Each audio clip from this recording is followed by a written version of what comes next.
طبعا هاي الظاهرة دا تنتشر بالعراق بشكل كلش هواية. احنا نعرف هذا، شايفيها بالافلام المصرية لما الناس يركبون دراجة ويسرقون الجنطة من المرأة او من الرجل الكبير.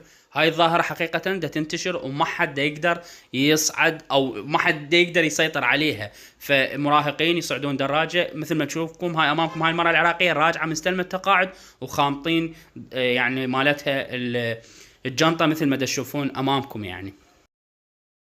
طبعا الفيديو الثاني ما راح احكي ولا راح اعلق عليه لان هو شارح نفسه، او الشخص اللي دا يصور هو دا يشرح الحالة اللي امامكم. خلينا نسمع شو يقول بهذا الفيديو.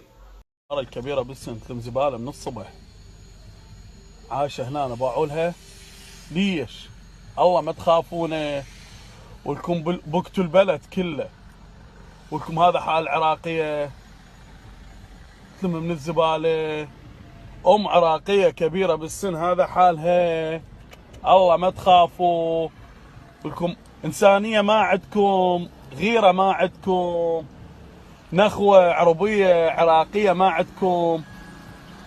الأحزاب الإسلامية جال باعوا حال الرعية، كلكم راعي وكلكم مسؤول عن رعيته، باعوا حال الرعية لكم بالزبالة الساعة 8 الصبح.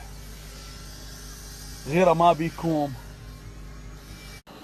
هاي مرأة عراقية كبيرة بالسن، الساعة 8 الصبح بدال ما نايمة بفراشها، بدال ما ريوقها يجيها لفراشها تدور بالزبالة، ولكم غيرة ما بيكم. من طيح الله حفظكم، طيح الله حفظكم وحفظ اسلامكم. اجينا نهاية الفيديو، اشكركم على المتابعة، ربي يحفظكم يا اجمل المتابعين يا احلى مميزين. اذا اول مرة تشوف نفس الشرك بالقناة وتفعل جرس التنبيهات وتخلي اشعارات على الكل حتى يوصلك اي شيء جديد. مع السلامة.